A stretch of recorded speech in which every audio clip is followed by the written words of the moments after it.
The president said today the world is nasty and a mess. He could have been describing turmoil here at the White House. But Elaine, the president nevertheless remains confident, declaring by the time he is finished, the world will be a better place to live. Quite a statement. Well, Major, let's start with the president minimizing Steve Bannon's role. How delicate of a situation is this for the president, given Bannon's ties to his base and the reach of Breitbart? I would not use delicate as a word to describe what's going on. It's actually quite forceful, and it's forceful in public. The president believes in using force against force, even when it comes to those closest to him. And if there is one iron rule with any political family, or any family that is now newly emerged as a political force in America, like the Trump family, it is this: the family comes first. Do not cross the family. And that is a lesson I've been told by people very close to President Trump and his inner circle that Steve Bannon is learning quite publicly right now, because he has tried to push back internally and for a day or two via Breitbart News, the conservative website he used to run, push back on Jared Kushner. The president took due notice of that and has signaled not only internally, but with this interview with the New York Post, quite explicitly publicly, that Bannon not only better back off, but if he doesn't, he may need to find another job. Now, all I can say about Steve Bannon's future here at the White House is it is less certain than it was described to me 48 hours ago. Over the weekend, and as early as, I would say, midday Monday, the declarations from those close to the president and this inner circle were, Steve Bannon will weather this. He's not going anywhere. It's been a tough few days, but they're going to work it out. That certainty, Elaine, has, if not evaporated, receded considerably. No one says Bannon's out the door, but the kind of conversations that are happening now have a context that's quite a bit different, saying Bannon's going to have to find a new way, or he's going to have to mend fences rapidly with Jared Kushner and those allied with Jared Kushner, which includes, it's worth pointing out, Ivanka Trump, the president's daughter. And if not, Bannon may have to find a role helpful to this administration, but outside of the White House. Now, no one is predicting that, and neither am I. But the certainty around Bannon's place and centrality within this White House and the president's inner circle is less clear than it's been since this presidency began. Really interesting developments there, Major. I also want to ask you about the president's joint news conference with the NATO Secretary General. The president commenting at one point, we may be at an all-time low in terms of a relationship with Russia. We're going to see what happens.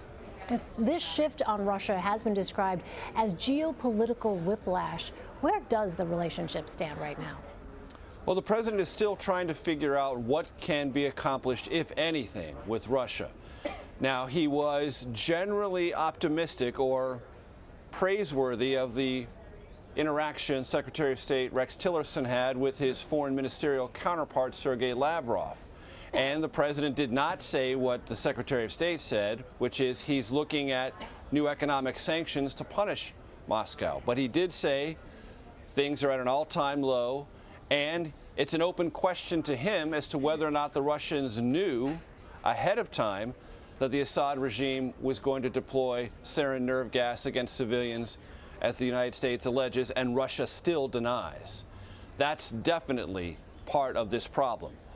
The president is quite publicly reassessing who Vladimir Putin is, what his alliances are, and what he's willing to hold on to on the world stage in counteracting what the United States would like and sticking with the Assad regime in Syria. So there's a reappraisal going on. There is no absolute new White House strategy with Russia, but the reappraisal is going on in public, and the president remains, as he always is about Russia, hopeful that things can work out, but clearly making maneuvers, especially and conspicuously so today with China, to pull China away from Russia, at least on this question of Syria, as was evident by China's abstention at the United Nations today on this resolution condemning the gas attack, sending signals to Moscow that there are other options for this president, and the isolation of Moscow may continue if the president continues to increase the workability of his relationship with Xi Jinping, the head of China's government. Major, North Korea was another topic that was addressed. The president saying he would like the help of China in corralling North Korea's missiles, but he is willing to go it alone, saying, "We will be effective, I promise you." He touted his relationship with the Chinese president. What was his message to the country's leadership? It's very clear that what this administration intends to do is gain the attention of the government in Beijing by not only not ruling out the use of military force, but describing it in ways that make it more likely than less likely. When the president said today, "We'll go it alone and we'll be effective in dealing with North Korea if the Chinese are not," the president's words after that, "I promise you," are ways of signaling to Xi Jinping and all those around him that this president is not afraid of ratcheting up the military pressure on North Korea and not only not ruling out military action, but sort of, if not egging it on, certainly describing it in a way that he's not afraid of. The North Koreans will take due notice of that and have, but it's far more important the notice taken of that in Beijing.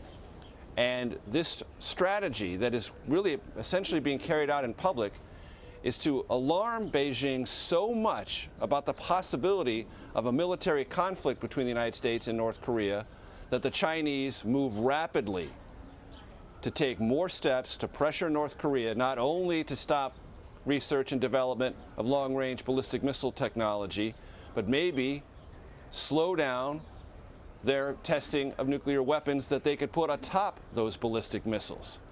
So what's going on now is the president is saying there's a threat of military action. If you want to lower those tensions, China, you have got to be much more forceful with North Korea than you have been in the past.